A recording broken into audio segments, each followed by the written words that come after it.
अस्सलामुअलैकुम वरहमतुल्लाहि वबरकातुहू। औज़ु बिल्लाहि मिनश शैतानिर रजीम। बिस्मिल्लाहिर रहमानिर रहीम।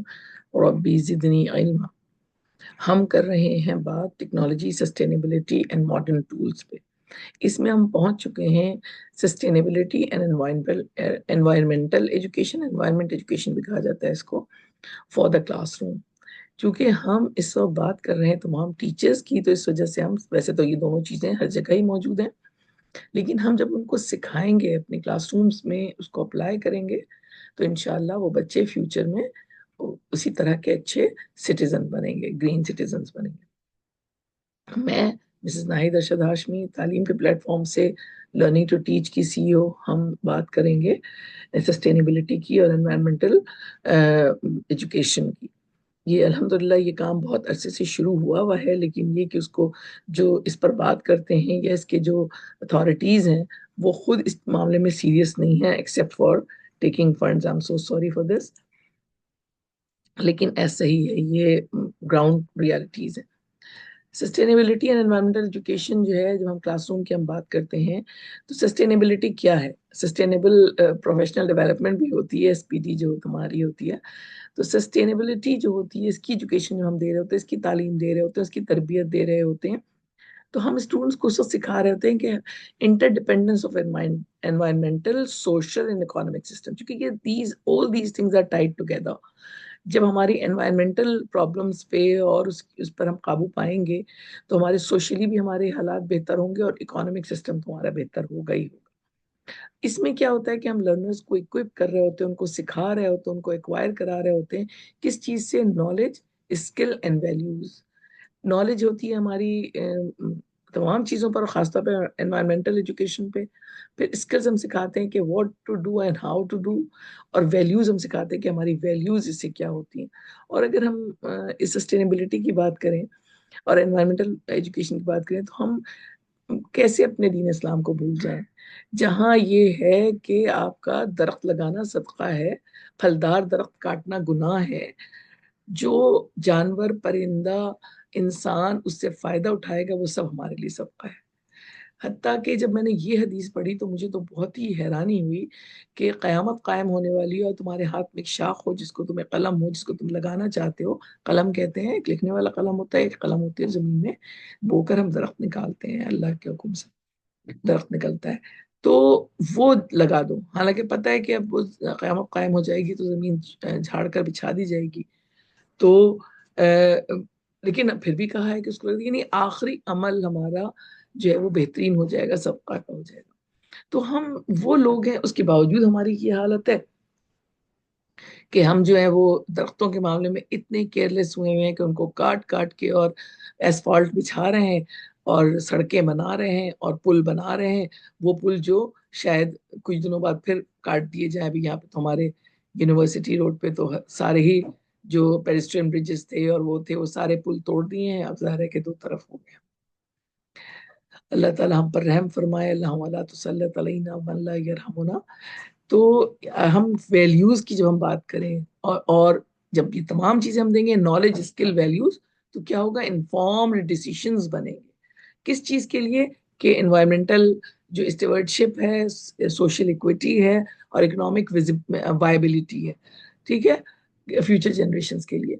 अब ये इतनी बड़ी बड़ी बातें हैं जिनको अभी हम पहला स्टेप अगर हम समझें कि हम ले रहे हैं इस मामले में, तो हमारा बेबी स्टेप क्या होना चाहिए कि हमसे ये बात शुरू होनी चाहिए, मेरे घर से ये बात शुरू चाहिए, मेरे बच्चों से ये बात शुरू होनी चाहिए, और उसके बाद हम करेंगे अपने क्लासरूम्स में उसको अप्लाई।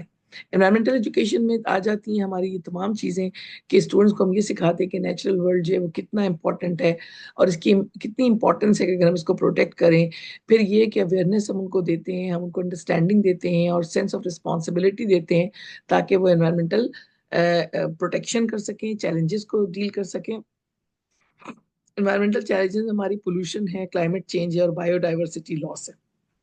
एक इतनी इंटरेस्टिंग बात बताऊं, जो मैं जब खुद देखती हूँ तो अपने आप को इंतहाई गैर अहम समझने लगती हूँ, कि पूरी दुनिया उसी तरह चलती रहेगी अगर तमाम इंसान इसमें से निकाल दिए जाएं। मतलब we are not, we are spoiling the environment, we are not doing something good for the environment. अगर हम तमाम इंसान निकाल दिए जाएं इस दुनिया में से, तो ये बायोडाइवर्सिटी और ये तमाम चीज़ें इसी तरह चलती रहेंगी।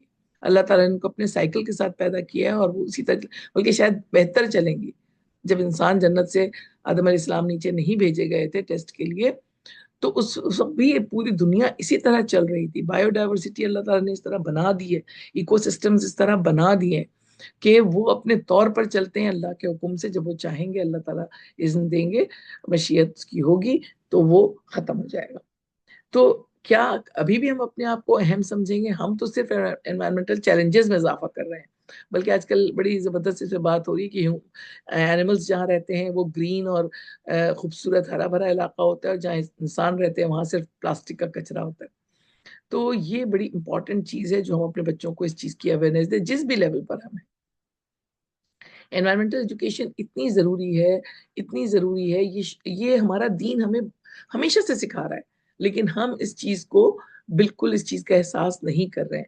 अब जो मिनिमलिज्म वाले लोग हैं, जो चीज़ों को कम से कम करें, तो कनात पसंदी है ये, जो हमारा दीन हमें सिखाता है। ये दीन हमें ये सिखाता है कि आप कम से कम में अपना नीड बेस्ड रहें, आप वांट बेस्ड ना बने, क्योंकि वांट्स की तो कोई इंतहा नहीं है। नीड्स जो होती है ना, बेगर्स की भी पूरी हो जाती हैं, और वांट्स जो है ना वो बादशाह की भी पूरी नहीं होती।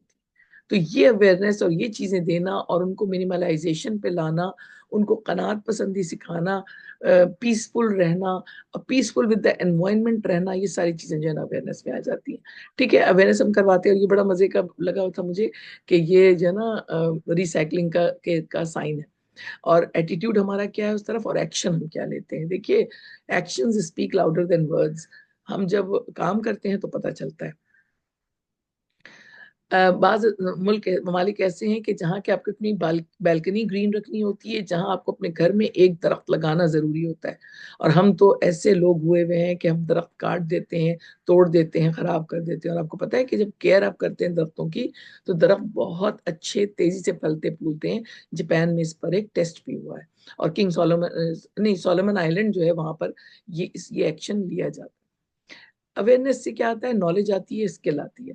एटीट्यूड से हमारा क्या आता है, हम कंसर्न शो करते हैं, और सिटीजनरी हमारी बढ़ती है कि हम दरख्तों की हिफाजत करें। एक्शन हमारे क्या होते हैं, पार्टिसिपेशन होती है, रिसर्च होती है। इतना ये जबरदस्त है कि हम इसको अपना एक लोगो बना ले तो बहुत ही अच्छा रहेगा। मुझे तो चूंकि मैं एनवायरमेंटल एजुकेशन पे भी काम कर चुकी हूँ, और मैं नेचुरलिस्ट भी हूँ, और मैं इस पर बहुत ज़्यादा उसको इंटीग्रेट करने की कोशिश करती हूँ अपने उसके साथ। तो ख़ास तौर पे इकोसिस्टम्स वगैरह और बायोडाइवर्सिटी पढ़ाने वालों के लिए तो बहुत ही ज़्यादा ही होता है, ये ज्योग्राफी का एक पार्ट होता है। इसमें हम क्या करते हैं कि सस्टेनेबिलिटी जब हम स्कूल्स में वो करते हैं, तो हम ये बताते हैं कि पार्टिसिपेशन किस तरह की होगी। अवेयरनेस जब हम देते हैं, उनको नॉलेज देते हैं, स्किल देते हैं, तो एटीट्यूड चेंज होता है बच्चों का। फिर उसमें हमारा जो होता है कि रिसाइकलिंग हम करवाते हैं, और जो पैकेजिंग वगैरह होती है उनको हम रीयूजिंग करवाने की कोशिश करते हैं। 3 आवर्स, 4 आवर्स, 5 आवर्स पे हमने पूरे स्कूल में काम किया। पूरी दुनिया इस पे काम कर रही है सिवाय पाकिस्तान के, जिनके मजहब ने, जिनके दीन ने उनको बताया है कि उन्होंने जो है ना जमीन पे इस तरह का इंतशार, इस तरह की चीजें नहीं फैलानी है। और इसमें फसाद फिल अर्ज में हमारी उस्ताजा ने हमें ये भी बताया था कि कचरा जो है वो जगह जगह फेंकना भी फसाद फिल अर्ज है, क्योंकि दूसरे को उसे देख के तंगी और तकलीफ होती है।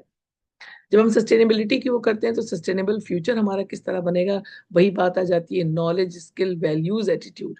जब हम ये सारी चीजें जब हम करते हैं, उसमें हम इनोवेशन लाते हैं, उसमें हम इंस्पिरेशन लाते हैं, और उसके बाद हम सोसाइटीज से जो एजुकेशन देते हैं अपने बच्चों को, societies develop, equitable societies develop होती हैं, और living with in the means होता है, जिसको मिनिमलाइजेशन जो है पूरी दुनिया में कहा जा रहा है। Cluttering of the house, cluttering of the places, उसको मना किया जाता है। सस्टेनेबल डेवलपमेंट जो होती है, और हेल्दी फूड एंड इकोसिस्टम्स पर काम होता है। इतना ये भी मुझे इतना अच्छा लगा था। ये बनाने वाले बड़े ज़हीन होते हैं, बड़ा खूबसूरत और बहुत प्यारा बनाते हैं। तो ग्रीन, जब हम ग्रीन सोसाइटी बनाने की कोशिश करते हैं, रिसाइकलिंग और रीयूजिंग और रीवैम्पिंग, ये सारी चीज़ें भी इसमें बहुत ज़्यादा आ जाती हैं। रीयूज, हमारे हमारे जो जनरेशन एक्स थी, और हम भी हैं, और हमारे जो जनरेशन थी हमसे पहले वाली, वो लोग रीयूजिंग इतना ज्यादा किया करते थे। अब हमारे बच्चे डिस्पोजेबल बने हुए हैं हर चीज में।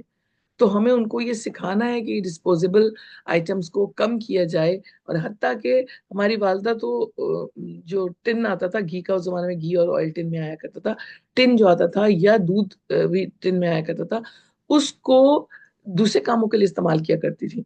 उसको धो के उसके किनारे जरा हैमर करके उसके उसके ऊपर कवर चढ़ा देती थी। कमरों में डस्टबिन हमने कभी भी नहीं खरीदे, वही डस्टबिन इस्तेमाल होते थे।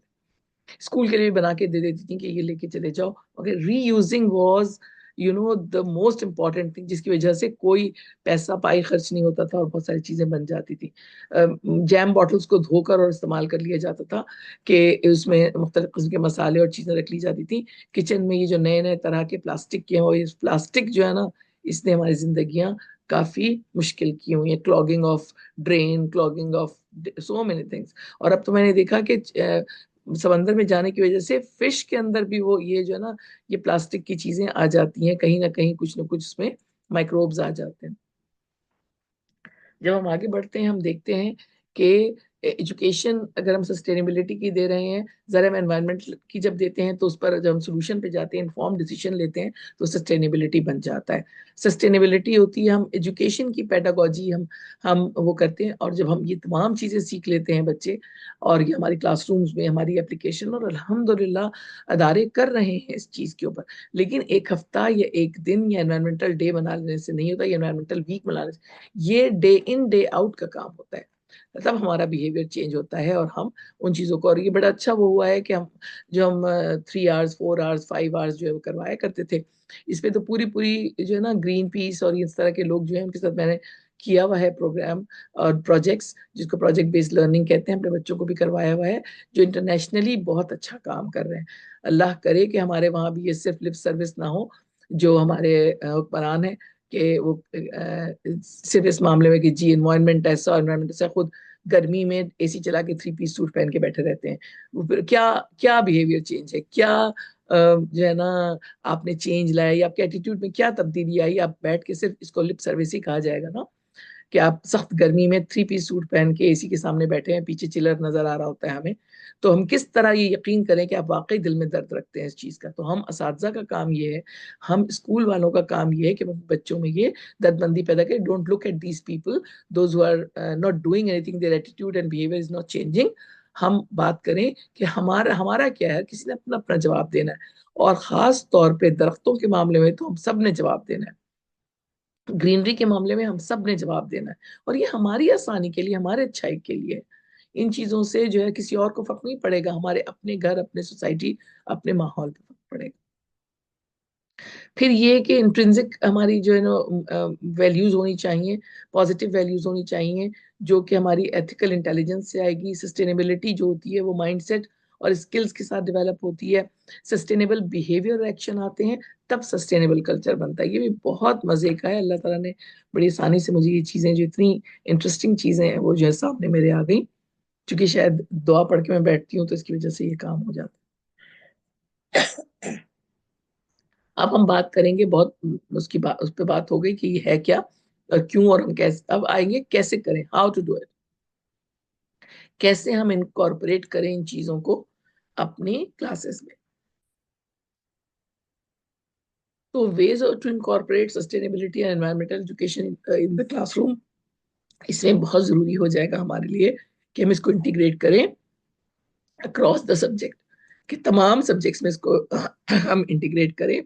इकोसिस्टम साइंस के सब्जेक्ट्स में होने चाहिए, और हैं।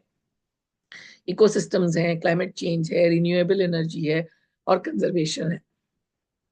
उसके बाद ये है कि हम मैथमेटिक्स में जैसे हम जो डेटा हम कलेक्ट कर रहे हैं उसको एनालाइज करना, रिसोर्स कंजम्पशन पे हमने डेटा वो करना, जैसे पानी के इस्तेमाल पर या किसी और चीज के फ्यूल के इस्तेमाल पर। कार्बन फुटप्रिंट, ये एक बहुत टर्मिनोलॉजी है जो बहुत जबरदस्त है। हम जो कुछ भी कर रहे होते हैं, हम अपने फुटप्रिंट्स कायम कर रहे होते हैं कार्बन से। इसको कार्बन डेटिंग के जरिए पता किया जाता है। और रिसाइकलिंग हमारी चीजों की किस तरह होती है और कैसे होती है, ये हम सिर्फ दिखावे के लिए तो थोड़ा बहुत कर लेते हैं, लेकिन हमने उसको अपनी जिंदगियों में शामिल नहीं किया, बल्कि निकाल फेंका है। हमने अपनी जिंदगियों से निकाल फेंका है। मैंने आपको बताया कि हमसे जो पहली जनरेशन थी, वो उन्होंने ये सारी चीजें हमें बताई हैं। सोशल स्टडीज के सिलसिले में हम ये कर सकते हैं कि एनवायरमेंटल पॉलिसीज का क्या असर होता है और उसको कैसी होनी चाहिए और किस तरह होनी चाहिए। हिस्टोरिकल इवेंट्स जो है वो सस्टेनेबिलिटी में कैसे इंटरवीन किया उन्होंने और उसको सस्टेनेबल कैसे बना सकते हैं। लैंग्वेज आर्ट में एसेज लिखवाए जाएं, डिबेट्स हों, क्रिएटिव प्रोजेक्ट्स हों, ये तमाम चीजें जब हम करते हैं तो ये इंटीग्रेट हो जाता है। और मैं आपको बता रही हूँ कि ये हमेशा के लिए होना चाहिए, चंद दिनों के लिए, एक हफ्ते या एक दिन के लिए नहीं। Outdoor learning experiences, field trip हम इस तरह के करें कि जैसे कराची यूनिवर्सिटी ने अपना बायोलॉजिकल वो बनाया हुआ है, उस पे चले जाए, किसी ऐसी जगह नेचर रिजर्व पे चले जाए। हमारे बचपन में हमें एक्वेरियम था उस पे क्लिफ्टन में, तो वहां ले जाके हमें दिखाया जाता था, पेरेंट्स भी दिखाते थे। और वो तो नेचर के साथ नेचर रिजर्व जो है उसके ऊपर जाकर काम किया जाए। और इस्लामाबाद में भी हैं और बहुत सी जगहों पर हैं इस तरह के रिसाइकलिंग सेंटर्स को में लेकर जाया जाए। और फार्म्स पे, इस तरह की जगहों पर हम जाएंगे तो बच्चे इसको सीखेंगे, उसकी इम्पोर्टेंस को सीखेंगे। जैसे मैं फार्मिंग लैंड्स पे लेकर गई तो मैं खुद शर्मिंदा हो गई कि वहां पे उन्होंने गटर के पानी से गटर बगीचा बनाया हुआ था उन्होंने। तो हम थोड़ा सा बच्चों को ये बताना भी थोड़ा सा मुश्किल हो रहा था कि कौन सा पानी है जो ये इस्तेमाल कर रहे हैं। मलीर में कहीं था। Organise nature walks to observe ecosystem and learn about local flora and fauna. Flora and fauna जो है वो आपकी बहुत इंपॉर्टेंट है, जो आपके अपने इलाके में होता है। हर जगह का अपना अपना होता है, तो वहां पर नेचर वॉक्स अगर जब हम करवाएंगे अपने स्कूल के बच्चों को तो उनको ये समझ में आएगा। वो उसकी पिक्चर्स खींचेंगे, वीडियो बनाएंगे और उसके बाद फिर उस पर रिसर्च करेंगे और डेटा कलेक्ट करेंगे, कितने पौधे हैं, कितने हुए। जैसे मेरे इलाके में नीम बहुत ज्यादा है तो मैं बहुत खुश होती हूँ कि ऑक्सीजन जो इसकी वो है बहुत ज्यादा अच्छी फ्रेश ऑक्सीजन होती है। एनकरेज एक्शन एंड एडवोकेसी, हम ऐसी अपॉर्चुनिटीज बनाए स्टूडेंट्स के। जैसे मैं एनवायरमेंटल स्टडीज जो है वो हम ओ लेवल में भी पढ़ाते हैं और मैं यूनिवर्सिटी ने भी एक डिपार्टमेंट बनाया हुआ है, तो मैं एनकरेज करती हूँ। क्योंकि एनवायरमेंटल ये जो है ना ये फ्यूचर का कि उसकी फील्ड अगर उसने ये सिलेक्ट कर लिए, if the child has interest, तो उसको क्या होगा, उसकी अपॉर्चुनिटीज इतनी हैं, वॉक इन इंटरव्यूज होते हैं एनवायरमेंटल एजुकेशन के लिए। ओ लेवल्स वालों ने तो रखा हुआ है। अब हमारे वहां अगर उसको अहमियत नहीं दी जाती तो हम क्या कर सकते हैं, मुझे नहीं मालूम कि हमें किस तरह किसको अप्रोच करना चाहिए। मैं तो सिंध गवर्नमेंट को अप्रोच कर चुकी हूँ और हार चुकी हूँ उन लोगों से। अब अभी तक वही लोग बैठे हुए हैं लेकिन they never ever think of it. उसके बाद ये है कि एनवायरमेंटल कैंपेन्स चलाएं कि रिड्यूसिंग सिंगल यूज प्लास्टिक और promoting bike to school initiatives. तो ये जो है ना ये बहुत काम करते हैं। चंद दिनों के लिए तो सभी कर लेते हैं, लेकिन आप देखिए कि हम उसको मैं तो बहुत ज्यादा तंग होती हूँ सिंगल यूज प्लास्टिक्स जो है उनसे। और आम तौर पे हम उसको रीयूज और रीयूज कर रहे होते हैं जब तक कि वो खत्म मतलब खराब ना हो जाए। हैंड्स ऑन एक्टिविटीज हमने करना है, प्रोजेक्ट्स अनाउंस करने हैं। और जैसे ट्री प्लांटिंग है, गार्डनिंग है, ये तो मैं हर सेशन में ये गो ग्रीन के नाम से ये करवाती हूँ। तो बहुत अच्छा रहता है स्टूडेंट्स के लिए भी। और अब ट्रेनिंग में भी मैं ये करवाती हूँ कि कम से कम एक पौधा तो अपने लिए लगा जाए जो आपके लिए सबका जारिया बने। और हैबिटेट्स बनाएं, जो लोकल हमारी वाइल्ड लाइफ है उसके लिए हैबिटेट बनाएं। और ये तो ज़ाहिर है कि थोड़ा सा बड़ा काम होगा, लेकिन फिर भी हम कर तो सकते हैं, किसी को कह तो सकते हैं करने के लिए। फिर ये कि मॉडल करें हम सस्टेनेबल प्रैक्टिस को, कि रिसाइकलिंग को हम बहुत ज्यादा वो करें। अब साइकिलिंग भी अब एक आ गई है, वो भी माशाल्लाह। और अभी आजकल इतना ज्यादा वीडियोस और इस तरह की चीजें आ रही होती हैं। और मैंने आपको बताया कि हमारी माएँ, नानियाँ, दादियाँ ये चीजें तो जानती ही थी और हमें सिखाया भी है उन्होंने कि how to recycle and how to upcycle. Composting system जो होता है उसको भी हम यूज कर सकते हैं। पत्ते हैं उनको जला दिया जाता है, उन्हीं पत्तों को अगर वही माली जमा करके एक जमीन में गड्ढा खोद के उसी लॉन में, उसी बागीचे में, उसी क्यारी में, तो वो कंपोस्ट बन जाएगा। लेकिन पता नहीं क्या करते हैं लोग, मुझे तो समझ में नहीं आता।